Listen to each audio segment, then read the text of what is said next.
ನಮಸ್ತೆ ಫ್ರೆಂಡ್ಸ್, ಆವಿಷ್ಕಾರಕ್ಕೆ ಎಲ್ಲರಿಗೂ ಸ್ವಾಗತ. ಇತ್ತೀಚೆಗೆ ನಾವು ಚಿತ್ರದುರ್ಗದಲ್ಲಿ ಲಕ್ಷ್ಮೀ ಭವನ್ ಹೋಟೆಲ್ ಅಂತ ಒಂದು ಹೋಟೆಲಲ್ಲಿ ಖಾಲಿ ದೋಸೆ ತಿಂದಿದ್ವಿ.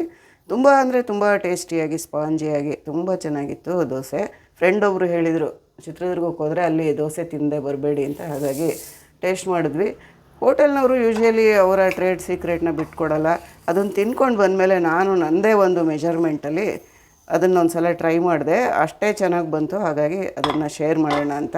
ಈಗ ನಾನಿಲ್ಲಿ ಮೆಜರ್ಮೆಂಟ್ಗೆ ಈ ಕಪ್ಪನ್ನ ತೊಗೊಂಡಿದ್ದೀನಿ. ಈ ಕಪ್ಪಲ್ಲಿ 3 ಕಪ್ಪು ರಾ ರೈಸ್ ಹಾಕಿದ್ದೀನಿ, 1 ಕಪ್ಪು ಕುಸುಬ್ಲಕ್ಕಿ, ಬಾಯಿಲ್ಡ್ ರೈಸ್ ಅಂತಾರಲ್ಲ ಅದನ್ನು ಹಾಕಿದ್ದೀನಿ, 1.5 ಕಪ್ಪಷ್ಟು ಅವಲಕ್ಕಿ, ಗಟ್ಟಿ ಅವಲಕ್ಕಿ ಹಾಕ್ಕೊಂಡೆ. 1.5 ಕಪ್ಪಷ್ಟು ಗಟ್ಟಿ ಅವಲಕ್ಕಿನೇ ಹಾಕಬೇಕು.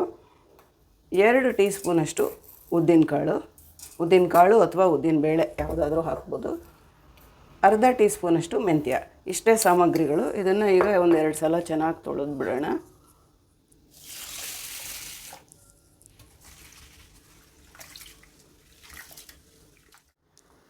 ಅಕ್ಕಿ ಮತ್ತು ಸಾಮಗ್ರಿಗಳನ್ನೆಲ್ಲ 2 ಸಲ ತೊಳೆದಿದ್ದೀನಿ. ಈಗ ಫ್ರೆಶ್ ನೀರು ಹಾಕ್ಬಿಟ್ಟು 5-6 ಗಂಟೆ ಕಾಲ ನೆನೆಯೋದಕ್ಕೆ ಬಿಡಬೇಕು.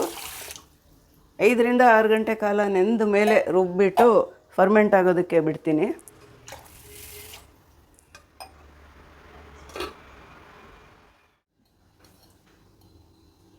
ಖಾಲಿ ದೋಸೆಗೆ ಚಟ್ನಿ, ಪುದೀನ ಅದೆಲ್ಲ ಹಾಕಿರೋ ಚಟ್ನಿ ಮತ್ತು ಆಲೂಗೆಡ್ಡೆ ಪಲ್ಯ ಯೂಶ್ವಲಿ ಹೋಟೆಲ್ಸಲ್ಲಿ ಸರ್ವ್ ಮಾಡ್ತಾರೆ. ಇಲ್ಲ ಕೆಲವು ಹೋಟೆಲ್ಗಳಲ್ಲಿ ಸಾಗು ಕೂಡ ಸರ್ವ್ ಮಾಡ್ತಾರೆ.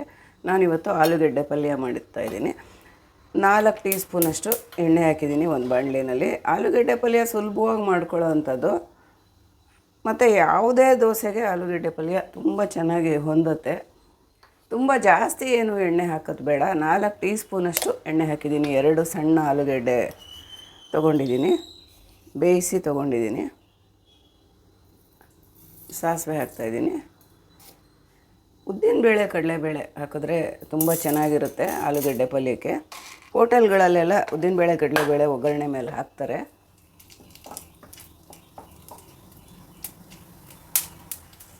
ಉದ್ದಿನಬೇಳೆ, ಕಡಲೆಬೇಳೆ ಸ್ವಲ್ಪ ಕಲರ್ ಬ್ರೌನ್ ಆಗಿದೆ. ಈಗ ಹಸಿಮೆಣಸಿನ್ಕಾಯಿ ಮತ್ತು 2 ಈರುಳ್ಳಿ, ಮೀಡಿಯಮ್ ಎಷ್ಟಾದರೂ ಹಾಕ್ಕೊಳ್ಬೋದು. ಈರುಳ್ಳಿ ಜಾಸ್ತಿ ಹಾಕಿದಷ್ಟು ಚೆನ್ನಾಗಿರುತ್ತೆ. ನಾನು 2 ಆಲೂಗೆಡ್ಡೆಗೆ 2 ಈರುಳ್ಳಿನ ಸ್ವಲ್ಪ ಉದ್ದಕ್ಕೆ ಕಟ್ ಮಾಡಿ ತೊಗೊಂಡಿದ್ದೀನಿ. ಸ್ವಲ್ಪ ಬೆಳ್ಳುಳ್ಳಿ ಜಜ್ಜಿಟ್ಕೊಂಡು ಹಾಕಿದ್ದೀನಿ. ಬೆಳ್ಳುಳ್ಳಿ ಬೇಡ ಅಂದವರು ಸ್ಕಿಪ್ ಮಾಡ್ಬೋದು. ಬೆಳ್ಳುಳ್ಳಿ ಹಾಕಿದ್ರೆ ಮಾತ್ರ ಇದು ತುಂಬ ಚೆನ್ನಾಗಿರುತ್ತೆ. ನುಣ್ಣಗೆ ಜಜ್ಜಿಬಿಟ್ಟು ಹಾಕ್ಕೊಂಡ್ರೆ ಗೊತ್ತಾಗಲ್ಲ ಬೆಳ್ಳುಳ್ಳಿ ಹಾಕಿದ್ದೀವಿ ಅಂತ.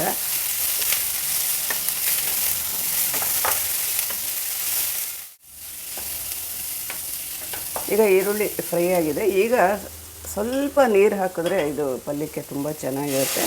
ಬಣ್ಣ ಚೇಂಜ್ ಆಗೋಲ್ಲ, ಈರುಳ್ಳಿ ಬಣ್ಣ ಚೇಂಜ್ ಆಗೋಲ್ಲ. ಒಂಚೂರು ನೀರು ಹಾಕ್ಬಿಟ್ಟು ಬೇಯಿಸ್ಬೇಕಾಗುತ್ತೆ.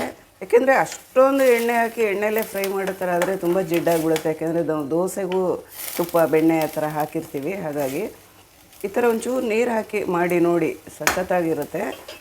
ಈರುಳ್ಳಿ ಚೆನ್ನಾಗಿ ನುಣ್ಣಗೆ ಬೆಂದಷ್ಟು ಚೆನ್ನಾಗಿರುತ್ತೆ ಪಲ್ಯ.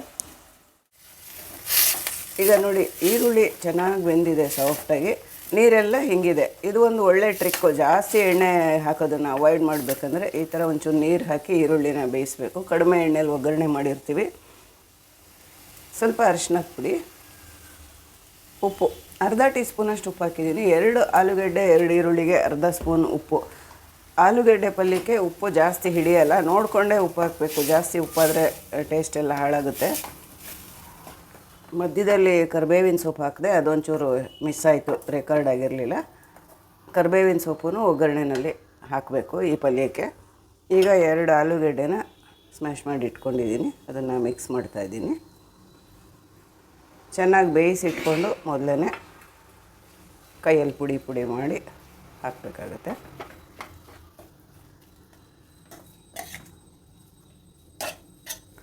ಆಲೂಗೆಡ್ಡೆ ಹಾಕಿದ್ಮೇಲೆ ಸ್ಟವ್ ಫ್ಲೇಮ್ನ ಕಡಿಮೆ ಮಾಡ್ಕೊಂಬಿಡ್ಬೇಕು. ತುಂಬ ಹೊತ್ತು ಏನು ಹುರಿಯೋ ಅವಶ್ಯಕತೆ ಇಲ್ಲ. ಸ್ವಲ್ಪ ಆಲೂಗೆಡ್ಡೆನೂ ಒಗ್ಗರಣೆನೂ ಹೊಂದ್ಕೊಂಡ್ರೆ ಸಾಕು. ಆಲೂಗೆಡ್ಡೆ ಪಲ್ಯ ರೆಡಿ ಆದಂಗೆ. ಕಡೆಯದಾಗಿ ಸ್ವಲ್ಪ ಕೊತ್ತಂಬರಿ ಸೊಪ್ಪು ಹಾಕೋಣ. ಈಗ ಖಾಲಿ ದೋಸೆ ಜೊತೆಗೆ ಆಲೂಗಡ್ಡೆ ಪಲ್ಯ ರೆಡಿ ಆಯಿತು. ಸ್ಟವ್ ಆಫ್ ಮಾಡ್ತಾಯಿದ್ದೀನಿ.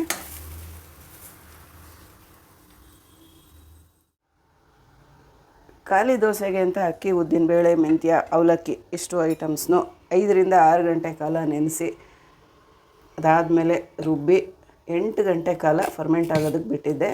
ನೋಡ್ತಾ ಇರ್ಬೋದು ಚೆನ್ನಾಗಿ ಫರ್ಮೆಂಟ್ ಆಗಿದೆ. ಈಗ ಎಷ್ಟು ದೋಸೆ ಮಾಡ್ತೀವೋ ಅಷ್ಟಕ್ಕೆ ಹಿಟ್ಟನ್ನು ತೆಕ್ಕೊಂಡು ಉಳಿದಿದ್ದ ಹಿಟ್ಟನ್ನು ಒಂದು ವಾರದವರೆಗೂ ಫ್ರಿಜ್ಜಲ್ಲಿ ಸ್ಟೋರ್ ಮಾಡಬಹುದು. ಈಗ ದೋಸೆ ಮಾಡೋದಕ್ಕೆ ನಾನಿಲ್ಲಿ ಸ್ವಲ್ಪ ಹಿಟ್ಟನ್ನು ತೆಕ್ಕೊಂಡಿದ್ದೀನಿ. ಇದಕ್ಕೆ ನಾನೀಗ ಅಕ್ಕಿ ಹಿಟ್ಟು ಮಿಕ್ಸ್ ಮಾಡ್ತೀನಿ. 2 ಟೀ ಸ್ಪೂನಷ್ಟು ಅಕ್ಕಿ ಹಿಟ್ಟನ್ನು ಸ್ವಲ್ಪ ನೀರಲ್ಲಿ ಕಲಿಸ್ಬಿಟ್ಟು ಇದರಲ್ಲಿ ಮಿಕ್ಸ್ ಮಾಡಿದ್ರೆ ದೋಸೆ ತುಂಬ ಚೆನ್ನಾಗಿ ಬರುತ್ತೆ. ತುಂಬ ಹೋಲ್ ಎಲ್ಲ ಫಾರಮ್ ಆಗುತ್ತೆ, ಚೆನ್ನಾಗಾಗುತ್ತೆ. ಹೋಟೆಲ್ಗಳಲ್ಲಿ ಈ ಮೆಥಡ್ನ ಫಾಲೋ ಮಾಡ್ತಾರೆ. ಅಕ್ಕಿ ಹಿಟ್ಟು ಇಲ್ಲ ಅಂತಂದರೆ ಮೈದಾ ಹಿಟ್ಟು ಕೂಡ ಹಾಕ್ಕೋಬೋದು.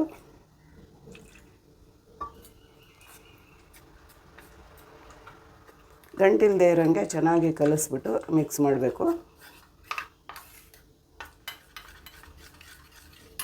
ಈಗ ಇದನ್ನು ದೋಸೆ ಹಿಟ್ಟಲ್ಲಿ ಹಾಕ್ತಾಯಿದ್ದೀನಿ.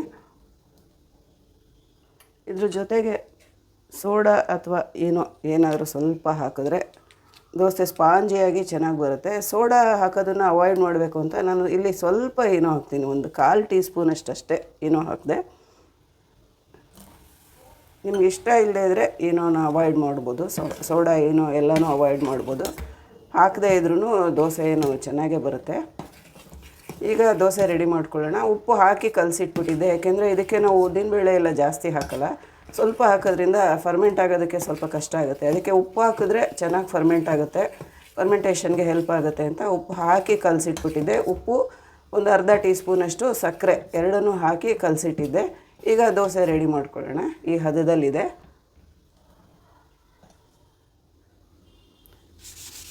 ಎಲ್ಲ ದೋಸೆಗೂ ಫಾಲೋ ಮಾಡೋ ಪ್ರೊಸೀಜರ್ನೇ ಇಲ್ಲೂ ಫಾಲೋ ಮಾಡಿದ್ದೀನಿ. ಸ್ವಲ್ಪ ಎಣ್ಣೆ ಹಚ್ಬಿಟ್ಟು ಟಿಶ್ಯೂ ಪೇಪರಲ್ಲಿ ಹೆಚ್ಚಿನ ಎಣ್ಣೆ ಅಂಶನೆಲ್ಲ ತೆಗೆದಿದ್ದೀನಿ. ಈಗ ಸ್ವಲ್ಪ ನೀರು ಚಿಮುಕ್ಸ್ಬಿಟ್ಟು ಕಾದಿರೋ ಹೆಂಚಿಗೆ ಸ್ವಲ್ಪ ನೀರು ಚಿಮುಕ್ಸ್ಬಿಟ್ಟು ಮಾಡಿದ್ರೆ ಸ್ವಲ್ಪ ಕೂಲಾಗುತ್ತೆ, ಹದವಾಗಿ ದೋಸೆ ಬೇಯುತ್ತೆ.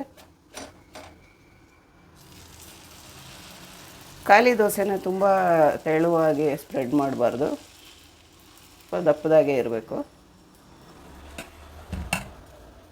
ಯೂಶ್ವಲಿ ಖಾಲಿ ದೋಸೆಗೆ ಬೆಣ್ಣೆ ಹಾಕ್ತಾರೆ, ಎಣ್ಣೆ ಏನು ಹಾಕಲ್ಲ ಹೋಟೆಲ್ಸಲ್ಲಿ. ಬೇಕಂದರೆ ಹಾಕ್ಕೋಬೋದು, ಬೇಡ ಅಂದರೆ ಪ್ಲೈನಾಗಿ ಎಣ್ಣೆ ಇಲ್ಲದೆ ಹಾಕ್ಕೋಬೋದು. ಆಮೇಲೆ ಸರ್ವ್ ಮಾಡಬೇಕಾದ್ರೆ ಬೆಣ್ಣೆ ಜೊತೆ ಸರ್ವ್ ಮಾಡಿದ್ರೆ ಅದು ಒಂಥರ ಚೆನ್ನಾಗಿರುತ್ತೆ. ನಾನು ಒಂಚೂರು ಎಣ್ಣೆ ಮತ್ತು ಸ್ವಲ್ಪ ತುಪ್ಪ ಎರಡನ್ನೂ ಹಾಕಿ ಮಾಡಿದ್ದೀನಿ.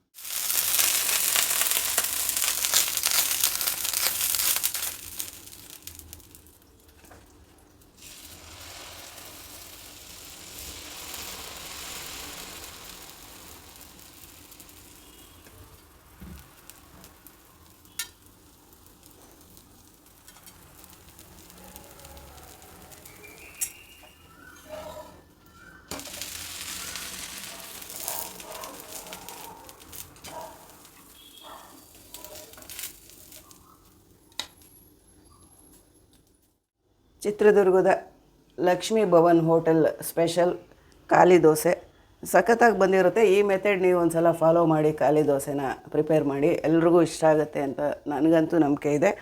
ನೀವು ಹೇಗೆ ಅನ್ನಿಸ್ತು ಅಂತ ಕಾಮೆಂಟ್ ಮಾಡಿ ತಿಳಿಸಿ. ಹಾಗೆ ಒಂದು ಲೈಕ್ ಕೊಡಿ. ಚಾನಲ್ನ ಸಬ್ಸ್ಕ್ರೈಬ್ ಮಾಡದೇ ಇದ್ದರೆ ಸಬ್ಸ್ಕ್ರೈಬ್ ಮಾಡ್ಕೊಳ್ಳಿ. ಕಾಯಿ ಚಟ್ನಿ ಜೊತೆ ಮತ್ತು ಆಲೂಗೆಡ್ಡೆ ಪಲ್ಯದ ಜೊತೆ ನಾನು ಖಾಲಿ ದೋಸೆನ ಸರ್ವ್ ಮಾಡಿದ್ದೀನಿ. ಬೆಸ್ಟ್ ಕಾಂಬಿನೇಷನ್ನು, ತುಂಬ ಟೇಸ್ಟಿಯಾಗಿರುತ್ತೆ. ಧನ್ಯವಾದಗಳು.